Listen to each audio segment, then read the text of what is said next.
देखिएगा, अगर हम बात करें, ये पैसेज है आपका जिसको हम गद्यांश कह देते हैं, यानी जो प्रोज कह देते हैं इंग्लिश में हम, और एक और पैसेज है जिसको हम करने वाले हैं, वो है आपका पोइट्री कह देते हैं या कविता कह देंगे, ठीक है ना। तो जो लैंग्वेज 1 लैंग्वेज 2 जिन्होंने भी लिए, दोनों, क्योंकि लैंग्वेज 1 में पोइट्री जनरली आती है यानी कविता आती है, और लैंग्वेज 2 में दोनों ही प्रोज वाले जो है आपके आ जाते हैं, यानी दोनों ही गद्य आ जाते हैं।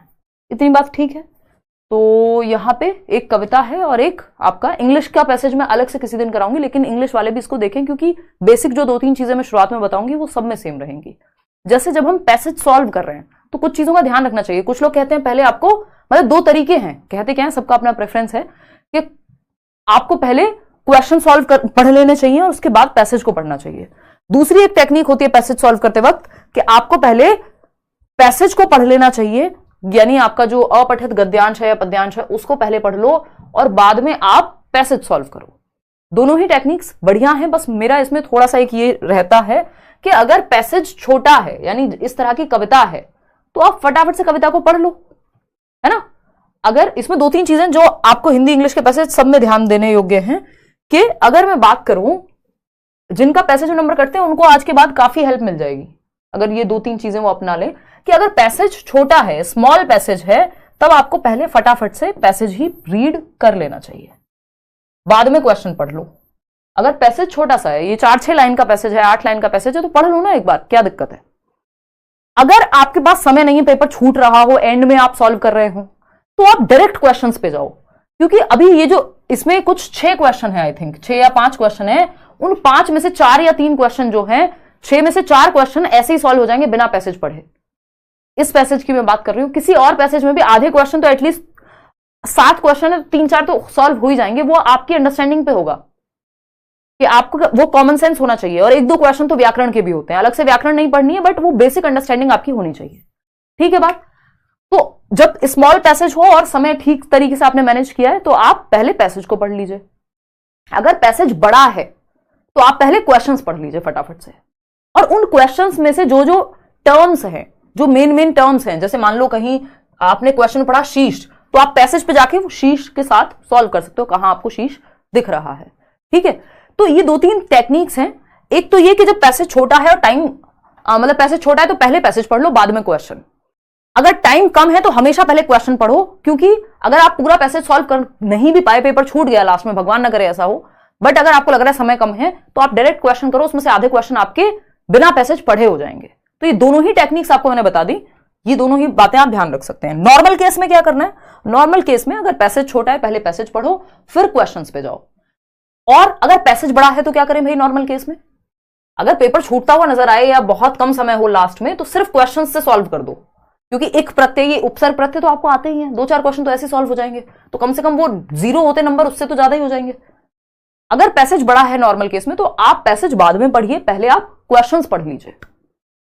कराएंगे भाई, तो पैसेज पहले पढ़ लीजिए, अगर छोटा है पैसेज बाद में पढ़िए, यदि पैसेज बड़ा है।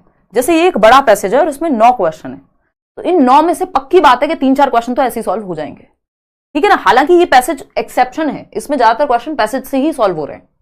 तो पहले हम कविता वाला पैसेज सॉल्व करेंगे, फिर हम इस पे आएंगे। या एक क्वेश्चन अगर हम करना चाहें, हमने जैसा कि कहा पहले हम डायरेक्ट, देखो कुछ छोटी छोटी बातें होती हैं, ये तो खैर क्लास की बात रही, कि आप पहले पैसेज पढ़ें।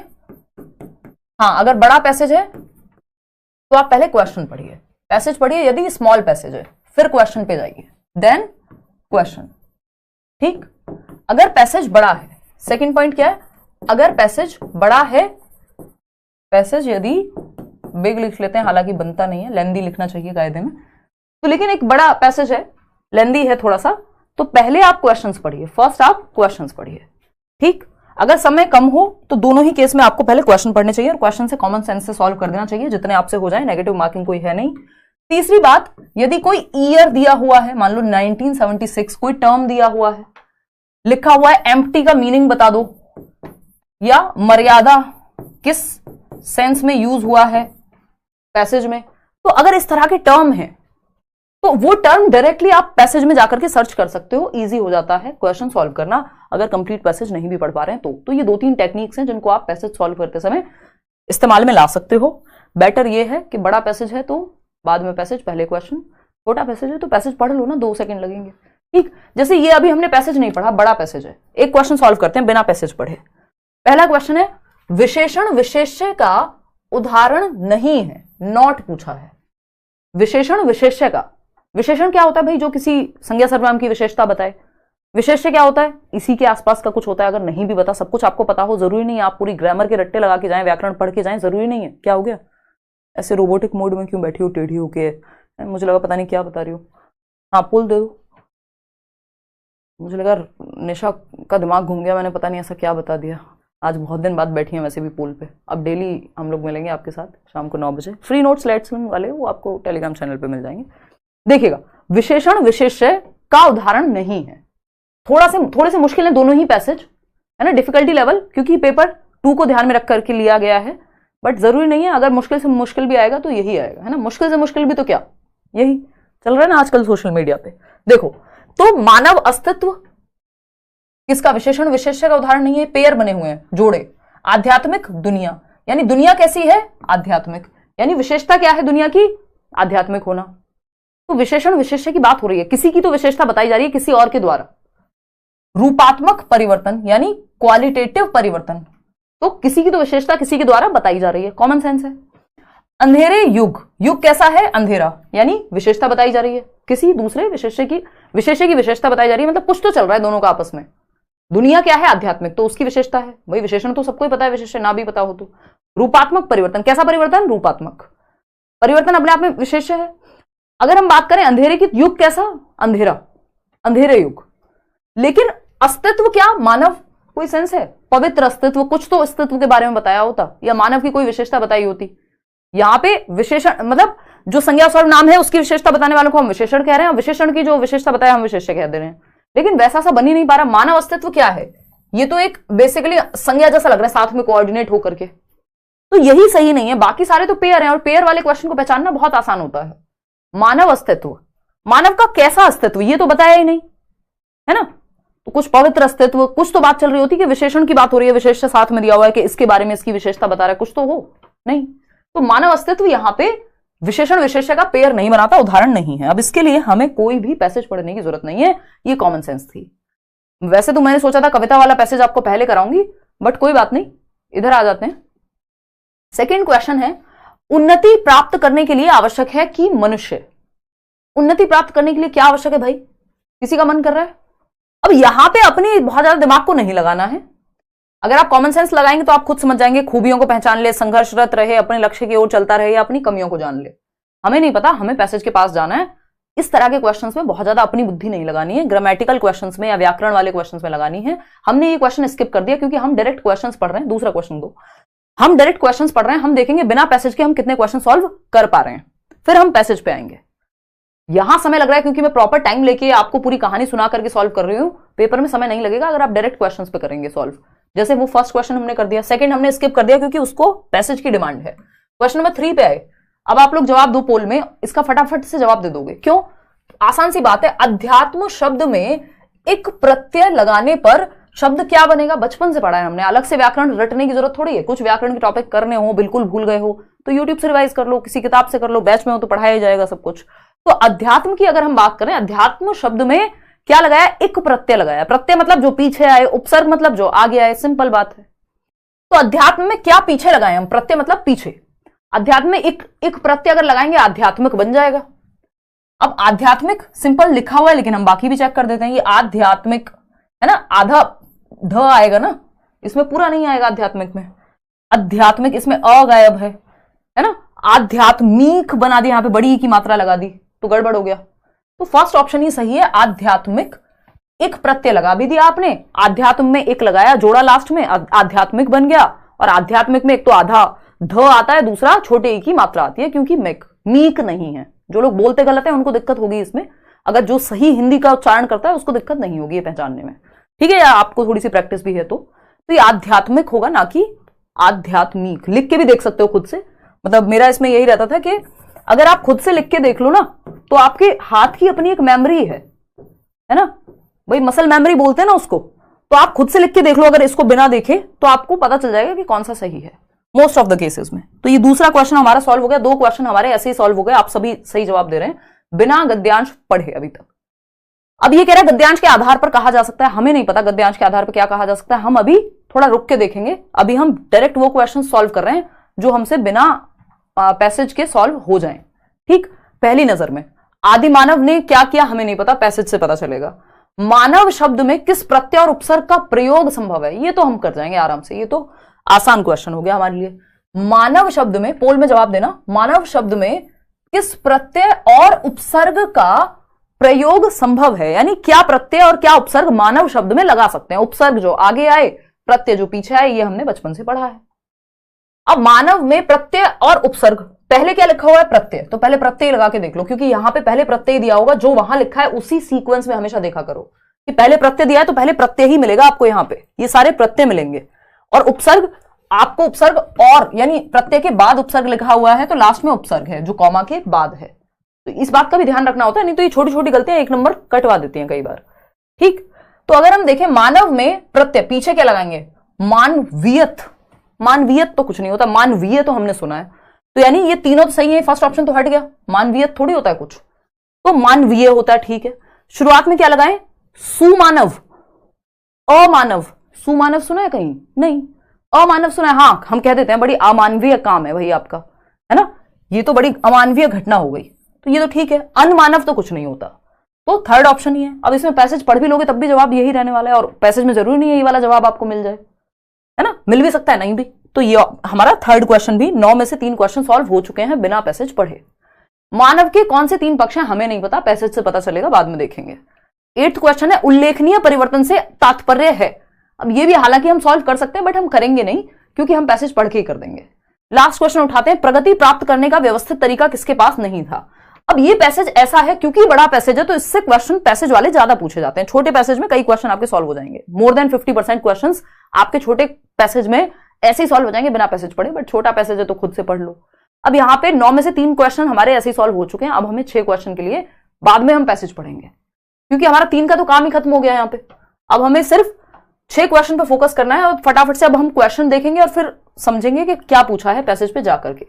ये तो हमारे काम का नहीं है। ये है, उन्नति प्राप्त करने के लिए आवश्यक है कि मनुष्य, ऑफलाइन पेपर में आसानी होती है क्योंकि क्वेश्चन पेपर आपके सामने ही होगा तो आप देख लोगे। अब हमें उन्नति प्राप्त करने के लिए आवश्यक है कि मनुष्य, उन्नति पे जाना है हमें। अगर उन्नति मिल जाए तो, उन्नति शब्द कहीं मिल जाए तो हम जाएंगे, ये रहा पहली लाइन में उन्नति दिया हुआ है ना, ड ड ड करके हम ढूंढ लेंगे।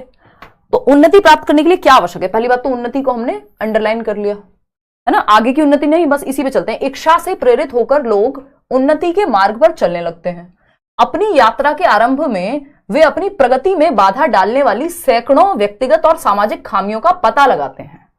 यानी उनको क्या करना है, उन्नति के मार्ग से प्रेरित होकर, यानी वो उन्नति कर सके, इसलिए वो क्या कर रहे हैं, पहले अपनी खामियों का पता लगा रहे हैं कि प्रगति के मार्ग में आगे बढ़ने में, उन्नति में दिक्कत कहां आएगी, उनमें क्या खामियां हैं, उनकी वीकनेस क्या है। कल को आप एग्जाम देने जा रहे हैं तो वीकनेस का पता लगाएंगे ना, तो इससे आगे जाने की जरूरत नहीं, हमें जवाब मिल गया, इससे आगे हम क्यों जाएं। तो हम यहां पे देख पा रहे हैं कि उन्नति प्राप्त करने के लिए आवश्यक है कि मनुष्य अपने लक्ष्य की ओर चलता रहे। हाँ ठीक है, संघर्ष रत रहे और विद्रोह करे, अपनी खूबियों को जान ले। देखिए, जो तुमको हो पसंद वही बात करेंगे, तुम दिन को अगर रात कहो रात कहेंगे। पैसेज में जो लिखा है वो सही है, ये सारी बातें अपनी जगह सही होंगी, बट हमें पैसेज के अनुसार जाना है। अपनी कमियों को जान ले, पहली ही लाइन में लिखा हुआ है, ठीक है ना। तो अपने लक्ष्य की ओर चलता रहे, ये सब बातें सुनने में अच्छी लगती हैं, आप कहेंगे हाँ हाँ ऐसा तो होता ही है भाई, लक्ष्य की ओर नहीं चलूंगा कैसे पेपर पास होगा, बट आपको पैसेज के अकॉर्डिंग जाना है। तो अपनी कमियों को जान ले, वो जब प्रगति के मार्ग पे चल रहा हो या उन्नति के मार्ग पे चल रहा हो तो, ठीक है। कहीं और उन्नति यूज हुई है क्या पैसेज में, देखो एक बार, कहीं और पैसेज में उन्नति शब्द यूज हुआ है, एक तो यहां था, ठीक है ना। मान लेते हैं कहीं और भी दिया हुआ हो तो भैया हम दोनों जगह पढ़ लेंगे, क्योंकि हम टैग वर्ड से जा रहे हैं। पैसेज को हम किसी एक वर्ड से, जैसे मैंने आपको शुरुआत में बताया, कोई ईयर दिया हो, कोई वर्ड दिया हो, तो फटाक से उस वर्ड को ढूंढ लो पैसेज में। एक जगह और उन्नति दी हुई है, ठीक है जी, कोई और जगह किसी को दिख रही है उन्नति, हालांकि उन्होंने जो भी उन्नति की वह किसी भी तरह से महत्वहीन नहीं थी। अब ये अलग कहानी कह रहा है, वही शुरुआत वाली बात ही यहां निश्चित है कि जब प्रगति मार्ग पे चल रहा है तो क्या करे, वो अपनी कमियों को देखे, अपनी खामियों का पता लगाए, जो यहां 4th ऑप्शन में गिवन भी था। बस तो निकल गया आंसर।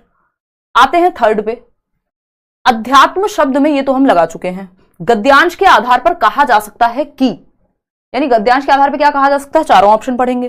परिवर्तन अपरिपक्वता को दर्शाते हैं, परिवर्तन तीव्र गति से होते हैं, परिवर्तन महत्वपूर्ण नहीं होते, परिवर्तन मानव जीवन का सत्य है। वैसे तो ज्यादा संभावना है कि सत्य है, यही बात सही होगी, लेकिन फिर भी देखो इसमें थर्ड ऑप्शन कह रहे हैं कई लोग, कितने दुख की बात है। फिर भी हम एक बार पैसेज पढ़ लेंगे कि परिवर्तन के बारे में क्या कहा गया है गद्यांश में, ठीक है ना। तो फटाफट से, चाहे तो हम गद्यांश की पूरी रीडिंग भी दे सकते हैं, बट मैं सिर्फ टैग वर्ड से पैसेज सॉल्व करा रही हूं यहां पे, क्योंकि पूरा पैसेज पढ़ भी लोगे तब भी याद नहीं रहेगा, बस सेंस ही निकाल पाता है इंसान। इच्छा से प्रेरित होकर उन्नति के मार्ग पर चलने लगते हैं, यात्रा के आरंभ में अपनी प्रगति में बाधा डालने वाले ड और सामाजिक खामियों का पता लगाते हैं कि समाज में क्या खामियां हैं। उन आदि मानवों ने सुख प्राप्त करने की अपनी सहज इच्छा से प्रेरित होकर भी इन खामियों के खिलाफ संघर्ष किया। हालांकि प्रगति प्राप्त करने के लिए कोई व्यवस्थित तरीका उपलब्ध न होने के कारण वे बहुत कमजोर थे। मानव अस्तित्व त्रिपक्षीय है, ये इंपॉर्टेंट है ना। इस तरह का स्पेशली जब डैश वैश लगा करके कुछ विशेष बात बताई हो तो ज्यादा संभावना रहती है कि क्वेश्चन पूछेगा आपसे। भौतिक, मानसिक और आध्यात्मिक। अपनी यात्रा के, देखिए इसके बाद कविता को सॉल्व करना कितना आसान लगेगा आपको। अपनी यात्रा के प्रारंभिक चरण में सुदूर अतीत के अंधेरे युग में मानव ने अकेले भौतिक और मानसिक क्षेत्रों में प्रगति की।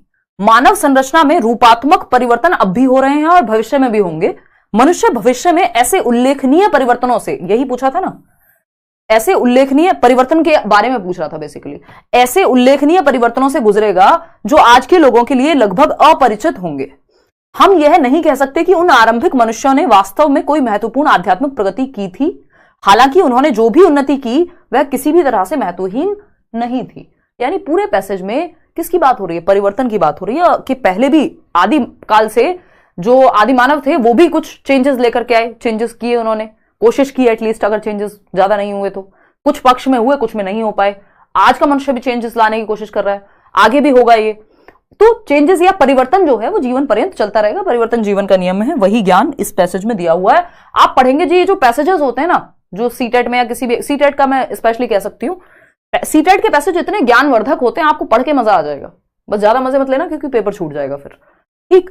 तो अगर हम बात करें, ये इस बार मैं पैसेज लास्ट में बताती हूँ कि पैसेज कैसे सॉल्व करें। मैं लास्ट में भी 1-2 सेशन ले लूंगी, पेपर आने वाला होगा जब। इस बार शुरुआत में इसलिए बता रही हूँ क्योंकि टाइम ज्यादा है, 4 महीने का समय था लगभग, और अगर आप अभी से इस अप्रोच को ध्यान में रख के प्रैक्टिस कर लेंगे तो आपके नंबर अच्छे आ जाएंगे पैसेज में। क्योंकि 30 में से अगर आप अच्छे नंबर ले आए तो आपका स्कोर बहुत बढ़ जाता है। जिनके पैसेज में नंबर कटते हैं उनको दिक्कत होती है अच्छा स्कोर करने में, क्योंकि 4 पैसेज है ना, एक 15-15 नंबर के, दोनों ही लैंग्वेज में पैसेज आते हैं। कोई कह रहा है निशा को दिखाओ कौन है पोल वाली लड़की। प्रिया आप नए आए हो, है ना। निशा को सब जानते हैं, यहाँ पे सर्च कर लो आप, यूट्यूब पे मिल जाएगा कुछ ना कुछ, शादी वाले व्लॉग में भी मिल जाएगा, ठीक है ना। जो हम प्रीवियस लोग थे जो पिछली बार तैयारी कर रहे थे उनको सबको पता था, पोल वाली दीदी, ठीक। गद्यांश के आधार पर कहा जा सकता है कि परिवर्तन अपरिपक्वता को दर्शाते हैं, इमेच्योरिटी को नहीं। तीव्र गति से होते हैं, नहीं। ये तो कह रहे हैं एक जनरेशन, काफी टाइम लग जाता है, कई बार महत्वपूर्ण नहीं होते, नहीं। परिवर्तन मानव जीवन का सत्य है, ये बात कही गई है कि आज के मानव भी, कल के मानव भी, और जो जा चुके हैं मानव वो भी परिवर्तन ही देख रहे थे या कर रहे थे। आदि मानव ने डैश क्षेत्र में प्रगति की परंतु डैश क्षेत्र में प्रगति नहीं कर सका। सीधा जाओ आदि मानव के पास, लिटरली मत चले जाना, पैसेज में जाना है। कहां आदि मानव लिखा हुआ है, फटाफट से देखो, जल्दी से देखो आदि मानव कहां लिखा हुआ है। इच्छा से प्रेरित होकर लोग ड मानव कहां है, देखिए। उन आदि मानवों ने सुख प्राप्त करने की अपनी सहज इच्छा से प्रेरित होकर हम देख रहे हैं कौन से, ये रहा। मानव अस्तित्व त्रिपक्षीय है, भौतिक, सामाजिक और आध्यात्मिक। अपनी यात्रा के प्रारंभिक चरण में सुदूर अतीत के अंधेरे युग में मानव ने अकेले भौतिक और मानसिक क्षेत्रों में प्रगति की। तो भौतिक और मानसिक क्षेत्रों में तो प्रगति की, लेकिन क्षेत्र कितने थे, 3।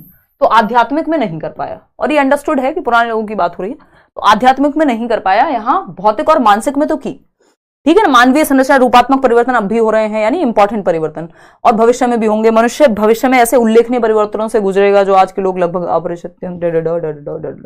हाँ देखो ये लिखा हुआ, उन आरंभिक मनुष्यों ने वास्तव में कोई महत्वपूर्ण आध्यात्मिक प्रगति की थी, यानी आज के लोगों के लिए लगभग अपरिचित होंगे। हम यह नहीं कह सकते कि उन आरंभिक मनुष्यों ने वास्तव में कोई महत्वपूर्ण आध्यात्मिक प्रगति की थी, यानी हम ये कह ही नहीं सकते कि उन्होंने कोई स्पिरिचुअल प्रोग्रेस की थी या आध्यात्मिक प्रगति की थी। बस, तो इसका मतलब उन्होंने भौतिक और मानसिक तो कर ली, यानी फिजिकल और मेंटल तो कर ली, लेकिन स्पिरिचुअल नहीं हो पाई। बस यही तो चाहिए हमें, यही तो चाहिए था जवाब में हमें। है ना। पांचवा सवाल यही तो कहता है आदि मानव ने डैश क्षेत्र में प्रगति की, हाँ भौतिक में की, हाँ मानसिक में की, हाँ आध्यात्मिक में नहीं की। तो इसको हटा देते हैं, चलो भौतिक में की। फिर देखते हैं, तो मानव ने भौतिक क्षेत्र में, भौतिक में तो की ही है क्योंकि क्षेत्र में प्रगति की, परंतु डैश क्षेत्र में नहीं की, तो आध्यात्मिक में नहीं की। आध्यात्मिक में ये रहा, भौतिक और आध्यात्मिक का जो कॉम्बो है वो फर्स्ट ऑप्शन में ही अवेलेबल है। आप कह रहे हैं फोर्थ ऑप्शन, अब आंसर बदलने लग गए हो, ऐसी चीटिंग नहीं चलेगी। भौतिक और मानसिक पक्ष में, अरे भाई पूछा है कहां नहीं की, इन दोनों में तो की थी, ठीक है ना। तो क्वेश्चन को भी पढ़ के जवाब देना है, ठीक। मानसिक और भौतिक नहीं, भौतिक और मानसिक, और पूछा है नहीं की है वो तो पूछा ही नहीं, ठीक है। तो फर्स्ट ऑप्शन है भौतिक और आध्यात्मिक, यानी भौतिक में की, आध्यात्मिक में नहीं की। अब मानव के तीन पक्ष आपको पता ही अभी, यही भौतिक, मानसिक और आध्यात्मिक, ठीक है जी। तो अगर हम भौतिक की बात करें, मानव के कौन से तीन पक्ष हैं, सिंपल पूछा है, भौतिक, मानसिक, सांसारिक, नहीं आध्यात्मिक, भौतिक, मानसिक, आध्यात्मिक। तो उसी क्वेश्चन से ये भी सॉल्व हो गया, कोई दिक्कत वाली बात ही नहीं है। इतने पोल आएगा, इतने हम आगे निकल जाएंगे, फिर भी आप जवाब दे दीजिए पोल में। ये लास्ट क्वेश्चन है आई थिंक इसका, या इसके बाद भी आई थिंक है एक आध दो क्वेश्चन और है, 9 क्वेश्चन है ना इसमें। फटाफट से बताओ, सीडीपी 0 से स्टार्ट करनी है और हीरो बन जाना है। बहुत कंफ्यूज हूं, कैसे कहां से तैयारी करूं, please guide me. Travel to India नाम है आपका। आप बैच में एनरोल हो सकते हैं, एक एक क्लास सीक्वेंस वाइज आपको वहां मिल जाएगी। नहीं कर पा रहे हैं तो यूट्यूब से प्लेलिस्ट ढूंढ के कर लीजिए, वो थोड़ा पुराना सेशन होंगे बट काम चल जाएगा आपका। क्वेश्चन नंबर 8 देखिएगा, उल्लेखनीय, और अगर आप सीटेट कर चुके हैं उसके आगे की पढ़ाई कर रहे हैं तो पेडागोजी स्पेशल बैचेस में भी एनरोल हो सकते हैं, वहां थोड़ा सा ज्यादा डिटेल्ड होती है पेडागोजी, क्योंकि वो सीटेट के लेवल से परे है। उल्लेखनीय परिवर्तन से तात्पर्य है, अभी हम बात कर रहे थे ना उल्लेखनीय परिवर्तन, तो उल्लेखनीय परिवर्तनों से क्या तात्पर्य है फटाफट से देख लेते हैं और फिर हम चलेंगे नेक्स्ट आपके पैसेज पे। उल्लेखनीय परिवर्तनों से क्या, देखिए अपनी पढ़ने की प्रैक्टिस अच्छी रखिए, चाहे ऑनलाइन पढ़िए ऑफलाइन पढ़िए, क्योंकि प्रैक्टिस अगर अच्छी नहीं होगी पढ़ने की, पेपर सॉल्व करने में दिक्कत होगी। उल्लेखनीय परिवर्तन सीधा ढूंढ लो ना, जो टर्म है भाई, टर्म के आधार पे हम कीवर्ड के हिसाब से सर्च करते हैं ना। उल्लेखनीय परिवर्तन ये लिखा हुआ, तो भविष्य में ऐसे उल्लेखनीय परिवर्तनों से गुजरेगा जो आज के लोगों के लिए लगभग अपरिचित होंगे, ठीक है ना। और मानव संरचना में रूपात्मक परिवर्तन अब भी हो रहे हैं और भविष्य में भी होंगे। तो उल्लेखनीय परिवर्तन क्या होते हैं, ये तो कॉमन सेंस है हिंदी में, जिनका उल्लेख किया जा सके, जो हिस्ट्री में लिखे जा सके, जो बात करने लायक हो, है ना, जिनका रेफरेंस दिया जा सके, यानी महत्वपूर्ण परिवर्तन। वही बात यहां लिखी हुई है, इसलिए हमने पैसेज पे भी आए थे, नहीं तो खुद से भी सॉल्व कर सकते थे इसको, ठीक है जी। तो उल्लेखनीय परिवर्तन से तात्पर्य है महत्वपूर्ण परिवर्तन, बड़े बड़े नहीं, महत्वपूर्ण। वो बड़े थे कि छोटे ये तो नेक्स्ट पीढ़ी डिसाइड करेगी, ऑल दुनिया भर की बातें वहां लिखी हुई हैं, कि हो सकता है वो हमें बड़े लगे ही ना। उल्लेखनीय मतलब महत्वपूर्ण, वो नहीं जो पुस्तकों में लिखे हुए, सेंस समझना है पैसेज का। लास्ट क्वेश्चन इस पैसेज का, फिर एक छोटा सा नया पैसेज आ जाएगा आपके सामने। प्रगति प्राप्त करने का व्यवस्थित तरीका किसके पास नहीं था? आदि मानवों के पास नहीं था।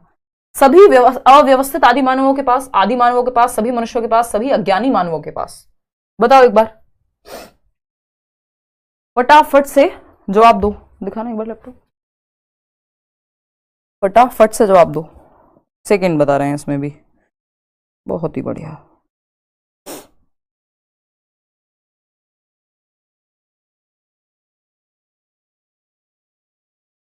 चले आगे बढ़े। लो देखना एक बार, हम कह रहे हैं प्रगति प्राप्त करने का व्यवस्थित तरीका, ये बात तो हुई थी कि व्यवस्थित तरीका, किसी तरीके की तो बात हो रही थी पैसेज में। एक बार चलते हैं वापस से पैसेज पे ही। प्रगति प्राप्त करने का व्यवस्थित तरीका किसके पास नहीं था, एक बार पैसेज से रेफरेंस ले लेते हैं, ठीक है जी। ये देखिएगा, अगर हम बात करें, यहां पे लिखा हुआ था कहीं, तो देखना एक बार, पढ़ लो। बाधा डालने, देखो ये रहा, बाधा डालने वाली सैकड़ों व्यक्तिगत नहीं है, तो व्यक्तिगत है, हमें चाहिए व्यवस्थित। ये रहा, प्राप्त करने के लिए कोई व्यवस्थित तरीका। हालांकि प्रगति प्राप्त करने के लिए कोई व्यवस्थित तरीका उपलब्ध न होने के कारण वे बहुत कमजोर थे। उन आदि मानवों ने सुख प्राप्त करने की अपनी सहज इच्छा से प्रेरित होकर भी इन खामियों के खिलाफ संघर्ष किया। हालांकि प्रगति प्राप्त करने के लिए कोई व्यवस्थित तरीका उपलब्ध न होने के कारण वे बहुत कमजोर थे। देखो, अच्छा ठीक है, अपनी यात्रा के प्रारंभिक चरण में देखो, अगर इसको हम नॉर्मली देखेंगे तो हमें लग रहा है कि आदि मानवों की ही बात हो रही है यहाँ पे, है ना, कि प्रगति प्राप्त करने का कोई व्यवस्थित तरीका नहीं था। तो हमें पढ़ के ऐसा ही लग रहा है कि आदि मानवों की ही बात हो रही है। ये है लास्ट क्वेश्चन। प्रगति प्राप्त करने का, लेकिन पे भी आएंगे, पहले आप कर लो इसको सॉल्व। अगर हम देखें प्रगति प्राप्त करने का व्यवस्थित तरीका किसके पास नहीं था, उन्होंने लिखा हुआ है उनके पास नहीं था, और उनका मतलब यहाँ पे आदिमानव से है, लेकिन ये कहना क्या चाहते हैं वो भी देखेंगे। नहीं था, किसके पास नहीं था? सभी अव्यवस्थित आदि मानवों के पास। तो आपने कैसे मान लिया वो अव्यवस्थित थे? आदि मानवों के पास, सभी मनुष्यों के पास, या सभी अज्ञानी मानवों के पास? बताओ फटाफट से। सेकेंड ऑप्शन कह सकते हैं हम यहां पे। ठीक, चलिए आगे बढ़े। अब आपके पास एक नया पैसेज है, नए क्वेश्चंस होंगे। इसमें सिर्फ 6 या 5 क्वेश्चन है, क्योंकि पहले वाले पैसेज में ज्यादा क्वेश्चन थे। नीचे दी गई कविता की पंक्तियों को पढ़कर सबसे उचित विकल्प का चयन करना है। कविता सिर्फ कितनी है? 4 लाइन ये और 2 लाइन ये, 6 लाइन की कविता है। फटाफट से पढ़ लेते हैं। कट गया है शीश पर, ये शीश है झुका नहीं, राही उसी का नाम है जो राह में रुका नहीं। एक दिन प्रकाश होता है कितना भी अंधकार हो, सत्य की विजय सदा असत्य की हार हो। अब मैं इसको उस तरह से नहीं पढ़ रही हूं जितना इसमें जोश है ना, मैं नॉर्मली ही पढ़ रही हूं उसको। सच्चाई साथ में रहे कैसा भी अपना अंत हो, सत्य की विजय सदा असत्य की हार हो। यानी कुछ तो एनर्जी भरने का काम ये कविता कर रही है ना, कि शीश झुकेगा नहीं, यानी स्वाभिमान की बात हो रही है एंड ऑल। ठीक है ना। बैच तो शुरू हो गया भाई, चल रहा है बैच। तो प्रवत कौन से बैच की बात कर रहे हो? है ना, हाँ बिल्कुल, ये जनवरी 2024 का है। दीदी स्माइल आफ्टर लॉन्ग टाइम, बहुत बढ़िया जी, सही कह रहे हो। हाँ बिल्कुल करवाएंगे यार, डेली प्रेपरेशन। काहे टेंशन लेते हो भाई? चलो बिल्कुल बिल्कुल, आ जाओ इधर वापस से, समझते हैं। तो शाम को 9 बजे मिलेंगे डेली। नीचे दी गई कविता की पंक्तियां क्या है, हमने समझ लिया क्या कहानी है। आते हैं फटाफट से पैसेज पे। इस कविता का मुख्य स्वर क्या है? श्रृंगार। श्रृंगार की बात हो रही है कहीं, प्रेम की, सजने की, संवरने की, ऐसी कोई बात हो रही है? नहीं। तो देशभक्ति की बात हो रही है, देश के बारे में बात की गई है क्या कविता में? नहीं। क्यों कह रहे हो देश के बारे में? देश के बारे में लिखा है ये है? मनुष्य के स्वाभिमान के बारे में बात हो रही थी। आप देश पे चले गए, दिखाना जरा देश कहां बात हो रही है। सेकंड ऑप्शन पे लगे पड़े हो आंख बंद करके, क्योंकि शीश लिख दिया बस। देखो एक बार, कट गया है शीश पर, ये शीश है झुका नहीं, राही उसी का नाम है जो राह में रुका नहीं। एक दिन प्रकाश होता है कितना भी अंधकार हो, सत्य की विजय सदा असत्य की हार हो। मानव के बारे में बात हो रही है, उसकी हार, उसके अंधकार, उसके अंदर जोश भरने की बात हो रही है। सच्चाई साथ में रहे कैसा भी अपना अंत हो, सत्य की विजय सदा असत्य की हार हो। कहीं देश को लेकर बात हो रही है इसमें? कहीं लिख रहा है इसमें, है ना? और स्वर की बात हो रही है, तो फिर यहाँ पे वीर रस टाइप का कुछ लिखा होता अगर इनको ये देना ही होता तो। ठीक है ना। तो ये भी नहीं है, ये भी नहीं है, फिर क्या होगा भाई? श्रृंगार भी नहीं है, देशभक्ति भी नहीं है, तमस अंधकार की बात करता है, अज्ञानता की बात करता है, वो नहीं है।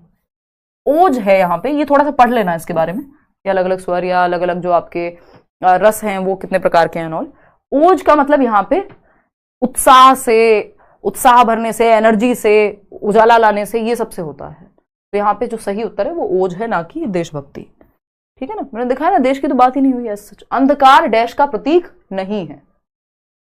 अंधकार किसका प्रतीक नहीं है? कविता पढ़ने की जरूरत नहीं है, बट फिर भी मैं आपको दिखा देती हूं कि अंधकार कहीं लिखा हुआ, कितना भी अंधकार हो, सत्य की विजय सदा असत्य की हार हो। एक दिन प्रकाश होता है एंड ऑल, मतलब अंधकार किसका प्रतीक नहीं है, ये आपको खुद ही समझना पड़ेगा। चुनौतियों का नहीं है, समाधान का, बुराई का, निराशा का, हाँ ये सब भी हम मानते हैं। समाधान का प्रतीक हम अंधकार को नहीं मानते, और कविता में भी सेम बात कही गई है। तो सेकंड ऑप्शन ही यहां सही हो गया। फिर आते हैं थर्ड पे, समूह से भिन्न शब्द युग्म। अब ये तो आप बिना उसे पढ़े पैसेज को कर देंगे सॉल्व। शब्द युग्म यानी पेयर है जो बाकियों से ऑड वन आउट आपको पहचानना है। जय पराजय यानी जीत और हार, हाँ ये तो ऑड बिल्कुल शब्द युग्म है। प्रकाश अंधकार, हाँ ऑपोजिट है एक दूसरे के। हार सत्य असत्य, हाँ बिल्कुल 100%। लेकिन ये हार विहार क्या है ना? ये हार विहार क्या है? हार विहार की अगर हम बात करें तो यही यहाँ पे शब्द युग्म जो है भिन्न हो जाएगा बाकियों से, क्योंकि जय का उल्टा या ऑपोजिट या विलोम शब्द पराजय है, यानी हार, जीत का हार। प्रकाश का अंधकार, सत्य का असत्य यानी सच का झूठ। लेकिन हार का विहार नहीं होता है ना। ये हार का विहार वैसे भी ये ऑपोजिट नहीं है, ये वैसे होता है आहार विहार। आहार मतलब भोजन, विहार मतलब जो आसपास की सराउंडिंग है ना, और वो भी ऑपोजिट में नहीं आता, वो एक जैसे शब्दों में आता है। तो ये अपने आप में यहाँ पे ऑड जो है, बाकियों से अलग जो है, भिन्न जो है, वो थर्ड ऑप्शन ही है, और इतना ही हमें चाहिए। कोई बहुत बड़ा आपको व्याकरण का विद्वान नहीं बनना, कविता में डैश पर सर्वाधिक बल दिया गया है? सत्य पर, राह पर, प्रकाश पर कि अंधकार पर? बताइएगा। मन है पढ़ने का? एक और बार कविता लो, देख लो सबसे ज्यादा बल किस पे दिया गया है, ये पूछा है। कट गया है शीश पर, ये शीश है झुका नहीं, राही उसी का नाम है जो राह में रुका नहीं, एक दिन प्रकाश होता है कितना भी अंधकार हो, सत्य की विजय सदा असत्य की हार हो। देख रहे हो, एक दिन प्रकाश होता है, सत्य की विजय सदा असत्य की हार हो, सच्चाई साथ में रहे कैसा भी अपना अंत हो, सत्य की विजय सदा असत्य की हार हो। यानी सत्य पे जोर है, दोनों लाइंस में रिपीट हुआ है और सेंस भी निकल रहा है। यानी जोर किस पे है? अंधकार पे जोर है? नहीं, सत्य पे है, सत्य की जीत पे है ना। तो कविता में सर्वाधिक बल सत्य पे दिया गया है। राह, प्रकाश, अंधकार ये सब सेकेंडरी है। तो थोड़ा सा कॉमन सेंस भी जब आप 2, 4, 6 पैसेज प्रैक्टिस करेंगे अपने आप ये चीज सीख जाएंगे। हर कविता के अनुसार राही की विशेषता क्या है? राही की विशेषता देखो, राही कहां लिखा हुआ है? राह में रुका नहीं, राही उसी का नाम है। देखो राही के साथ जाओगे डायरेक्ट मिल जाएगी लाइन, सिर्फ राही देखोगे तो कीवर्ड है, सिंपल सॉल्व हो जाएगा। राही उसी का नाम है जो राह में रुका नहीं, एक दिन प्रकाश होता कितना भी अंधकार हो। यानी राही वही है जो रुक नहीं रहा, चल रहा है अपने पाथ पे, ठीक है ना। तो राही की विशेषता हर परिस्थिति में विजयी रहना नहीं, उसमें लिखा है कहीं पे अंधकार है कहीं पे उजाला भी मिलेगा, इसका मतलब विजय तो नहीं मिलेगी हर परिस्थिति में। हर परिस्थिति में कार्यरत रहना, हाँ ये बात सही है। हर तरह से काम निकालना, तो अपॉर्चुनिस्ट थोड़ी है ये। हर तरह के साम दाम दंड भेद सब कुछ लगा के काम निकाल लो, नहीं। हर तरह के मार्ग पर चलते रहना, वो इसी में आ जाएगा कि हर परिस्थिति में कार्यरत रहना। तो आपको थोड़ी भाषा भी देखनी पड़ेगी कि कौन सी भाषा है जो सही तरह से जा रही है, सही कॉन्टेक्स्ट में जा रही है। कविता के अनुसार किसी भी स्थिति में स्वाभिमान बना रहना चाहिए, दुखी नहीं होना चाहिए, सिर नहीं कटना चाहिए, अंधकार नहीं होना चाहिए। फिर से कविता पढ़ लेते हैं भाई। कविता के अनुसार किसी भी स्थिति में क्या नहीं होना चाहिए? कट गया है शीश पर, ये शीश है झुका नहीं। तो भाई ये क्या है? स्वाभिमान बना हुआ है ना, झुका नहीं मतलब डिसरिस्पेक्टफुल, मतलब आप अपने स्वाभिमान को, सेल्फ रिस्पेक्ट को नहीं गिराया आपने, है ना, कुछ भी करके सफलता नहीं। तो ये क्या है? कट गया है शीश पर, ये शीश है झुका नहीं। इसका मतलब स्वाभिमान की बात हो रही है। किसी भी परिस्थिति में चाहे वो कटने की नौबत आ जाए बट झुका नहीं, तो यानी स्वाभिमान की बात हो रही है। Simple answer.